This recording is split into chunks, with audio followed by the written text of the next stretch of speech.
Yellow duckies, and welcome back to Fall Week with Fall Guys and CaptainZanic! Ahoy there! CaptainZanic's actually got the controller this time. Yeah, look at this skelly skin. Yeah. We just got it. And let's see. You discussed some of the fall events that were over here, so let's see. Fall events that I did, a lot of them were more when I was younger. Pot in a Girl Scout. Well, it wasn't even just that. I had a lot more tolerance when I was younger. I didn't have the anxiety back then, basically. So I would go and do, like, haunted trails and that sort of stuff for Halloween. Oh, yeah. And then my sister and I actually ran a haunted trail for, like, 3 or 4 years through the woods around our house.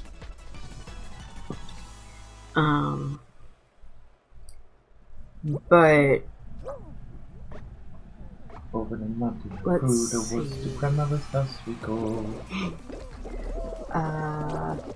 The other thing that we would do, my family, we would go up to the mountains to see the leaves change colors. That was actually like a regular thing we do every year. Partially because my mom loved it, and partially because it was a weekend getaway or a single day getaway kind of thing. Let's see. Renfest, as I said, I started going to Renfest when I was like 12 or 13.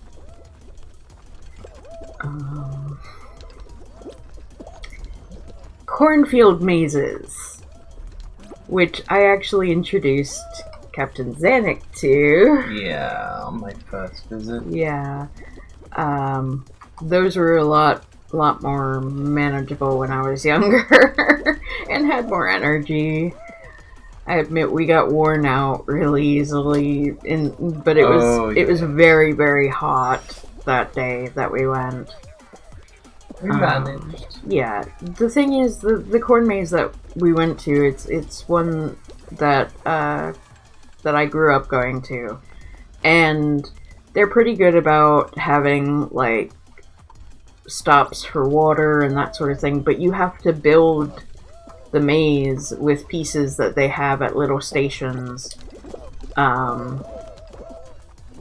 as you go, so you won't really know where you are until you've got most of the map and you can kind of map out which way you're going to be going. Pigeon tried to stop me again. But that does mean that, you know, you end up kind of going around in circles sometimes, and you can go around in circles for quite a while before coming across another water fountain, and it does get a little draining. Yeah, and that was actually the first day and I ever tried. What was it? It was deep fried Oreos. Deep fried Oreos. Oh, yeah. Basically. And we both got sick off of them. You had your fun, okay? Yeah. That probably didn't help. No. But it was a good day, good memory. Let's see.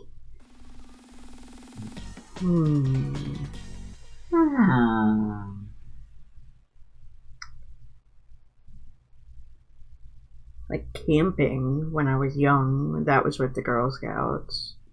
Yeah.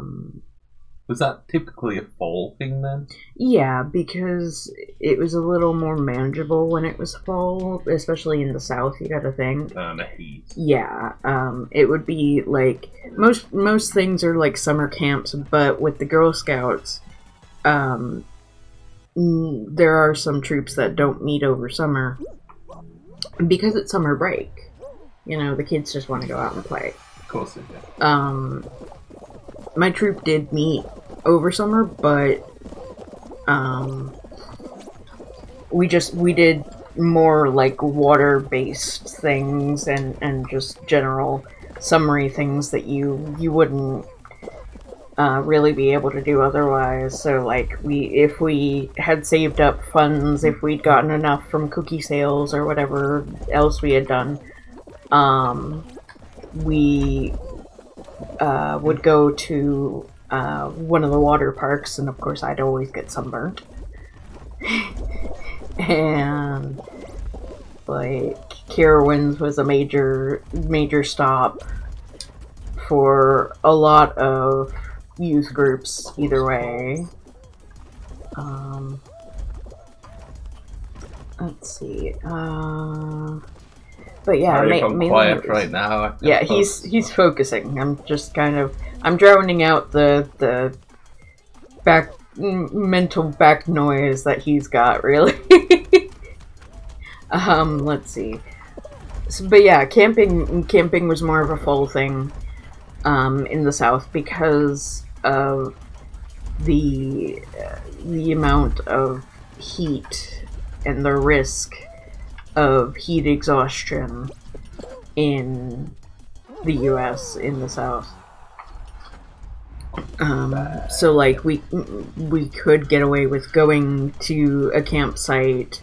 Normally it would be one with cabins, because Girl Scout campsites, most of them have cabins that troops can rent out and all that sort of stuff. And they'd have events like archery and tie-dye and all those sorts of fun things. Finally found the tie-dye? Yeah. And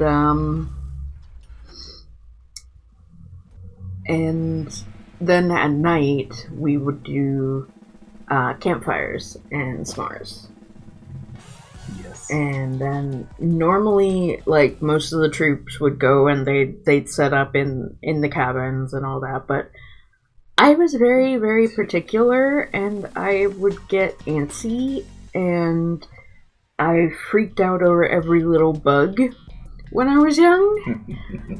So I didn't sleep in the cabin. My mom would normally come along with the trips, and she had a minivan, and so we would set up our sleeping bags in the back of the minivan, and she and I would go sleep there.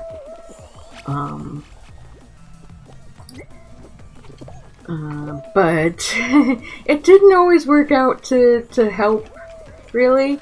Because there was at least one time where we woke up and we both had little spiders just randomly all over us. It was so weird because we hadn't had we hadn't had anything out. We hadn't like brought our sleeping bags out or anything like that. We didn't leave the back of the van open, but they just somehow got in there. And it wasn't like major spiders or anything. It was, I think it was Daddy Longlegs, but there were so many of them that I freaked out. I completely freaked out over it and just... Yeah, it's as bad as your trees in your front garden when you used to live in that one house. I literally freaked out because they were all over me. I started screaming. It woke up my mom. She thought there was something seriously wrong. I, like, panically, like, struggled to open the back door. And I finally got it open, jumped outside and was just like smacking myself all over trying to get rid of these spiders that were on me. The clap dance. And my mom was like, "Is that all?" And I was like, "They're everywhere." But yeah, it's actually a problem in North Carolina as far as I've seen. I don't know if a lot of other states have it, but there are certain trees that grow that basically the bark can be pulled away pretty easily. It like forms little shelves on the tree, on the outside of the tree. And in late summer and into fall, Daddy Longlegs will go in there, and that's basically where they nest. And that was something that CaptainZanic and I ran into on his second visit. It was your second visit, because you came for Halloween and the Ren Fest. And we decided to decorate with some fake spider webs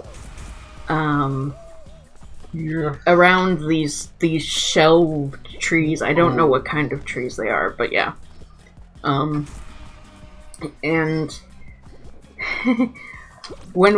after Halloween, when we were trying to sort it out and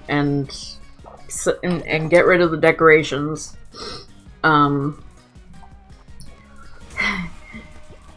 we went out there to start pulling the fake spider webs off, and there were real spiders everywhere throughout the whole thing.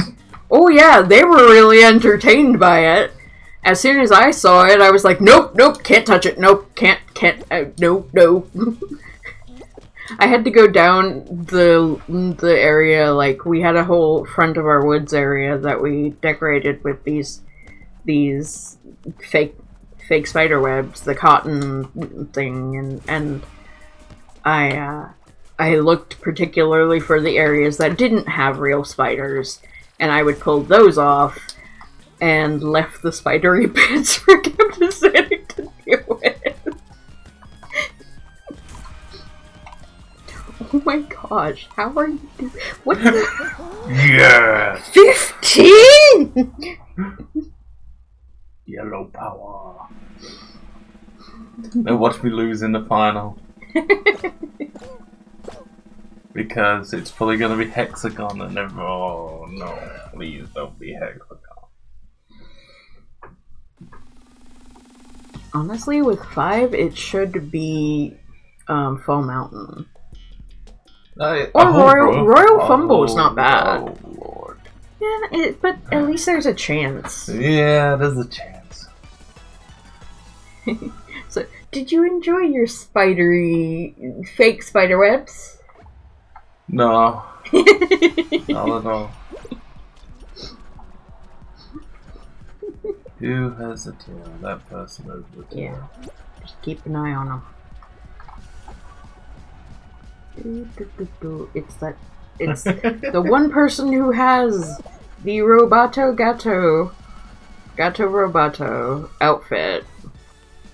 They just updated, and this is the new, like, crowns one that you need 10 for. And honestly, I would love it, but CaptainZanic doesn't want it. Nah. I was watching that clock. Watching these guys. That was the other thing. I always loved the smell of burning leaves. Because right after they fell, people would gather them up and then they'd burn them.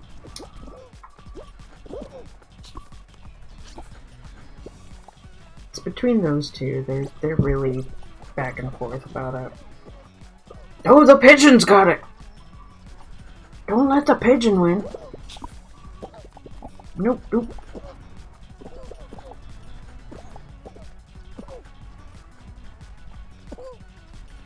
Wait a second, how are they so much faster? Sure. Yeah, that was kind of touchy there. Oh well. The sneaky cheaters will eventually get kicked out anyway if they are. Yeah. Because, like, I saw him dive, and he wasn't doing it, like, super speed either. But he was just doing enough to stay ahead of everybody. Yeah. Diving usually slows you down afterwards. Yeah. Oh well, got to finals. It's your turn to talk. You talk? I got nothing to talk about. Four. Oh, I used to collect Conquerors a lot. Conquerors? What are Conquerors? Conquerors are horse chestnuts. Aren't they? They're like chestnuts. Like, me and my brother used to gather loads of them, like, pick them all, shape the tree, get all the things. For some reason we gathered so many, but we never bothered playing Conquerors that much. Which was, you get a piece of string, put the conker on, smack each other's conker with your conker. Conker. And then whoever broke first would be, like, the loser. And, yeah. We'd get, like, hundreds of them. And eventually they would rot and stink in the back garden, so we'd have to throw them away. Lovely! Because, otherwise we'd get, like, little saplings growing and they'd be like, what are we gonna do with all these? Oh, you got the walls. Oh. Yes. No. You can do it. Oh, yeah, you got through anyway. But yeah, we used to do that. Especially in the 6-week holidays, because, there was... Like, in England, we get 6 weeks off, we don't get 3 months. Mm-hmm. We don't get that summer holiday. But yeah, it was rather good. We didn't go camping or anything. We could have. We had common land and stuff like that nearby in the woods. Yeah, for people that don't know about common land, you might want to... Basically, common lands is like walking wooded areas, what people can just walk through. It's like public park area. Yeah, like, it's just like naturally grown areas as part of the environment over here. People usually walk their dogs in it, and they usually just walk, like hiking. Which, to be honest, I absolutely love that there is so much of it over here. Yeah, literally we could walk down the road right now, get to the canal and stuff like that, and just walk along it. And there will be wooded areas nearby where you can walk through with trails and America does have that in some areas still though, but it's rare that it's either usually the wooded areas in America are so vast that if you go into them you might get lost. Yeah. Like, we do have them areas, but we have a lot of smaller areas too, in between housing areas. Because England's like all compact. For the amount of space we've got, the amount of people is quite a lot. Although, I have noticed that, like, it's in pockets, really, over here. You'll find that especially in a lot of the northern areas or fielded areas. Like, I know that's the same as Scotland and Ireland. Yeah, I know it's similar in Scotland, but in Scotland it's mainly because the mountain ranges really can't be and plus settled we easily. rely on them areas for farming and stuff like that, like wheat production, seeds. Yeah, I will say it's one of the main things I noticed when we would go to like Wales or the one time we went down to London, is as you take the train, you notice the difference between like the settled areas, which have bigger collections of houses and stores and all, and factories and such, and then there's also the farmland. And the farmland stretches miles and miles. And then you may get to a city that will last like 5 minutes, and you're back to like 40 to an hour of farmland. You can count the sheep now. You can't count the sheep. You can't count the sheep on a train. Try to count the sheep. Oh, I don't even remember how many, I know we tried to calculate out the black sheep when we were on our way to Wales. And then you try and count the sheep, and then you realise some of them are alpacas, not sheep. Yep. Although they're just as cute.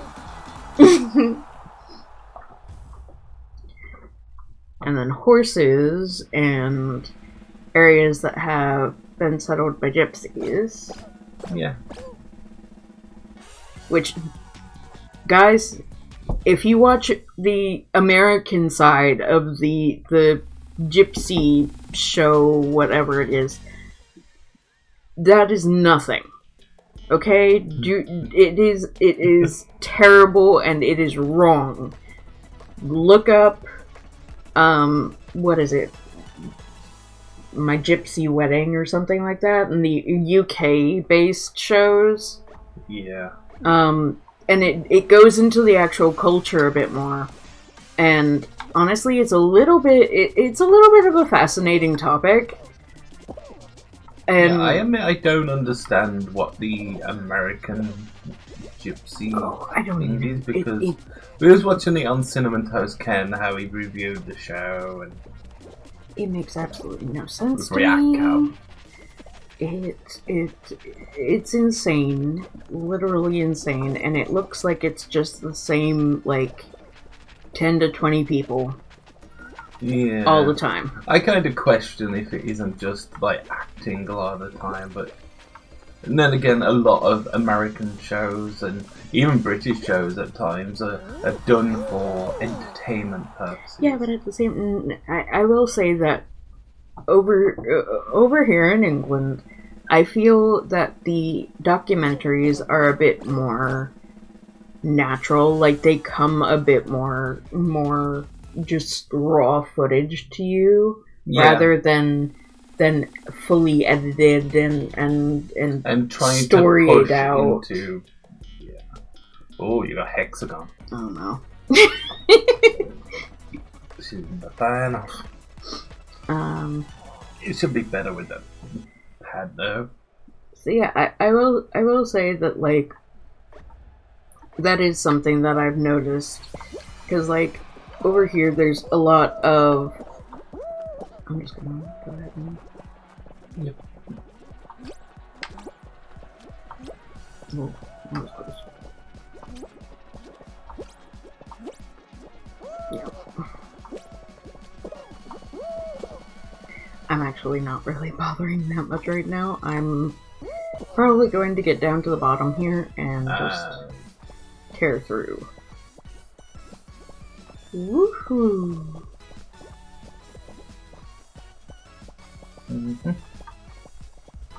If you don't give them space to get onto. Yep, exactly. So just gonna jump around. Ooh. Oh boy. It's always side run, but it's don't see you.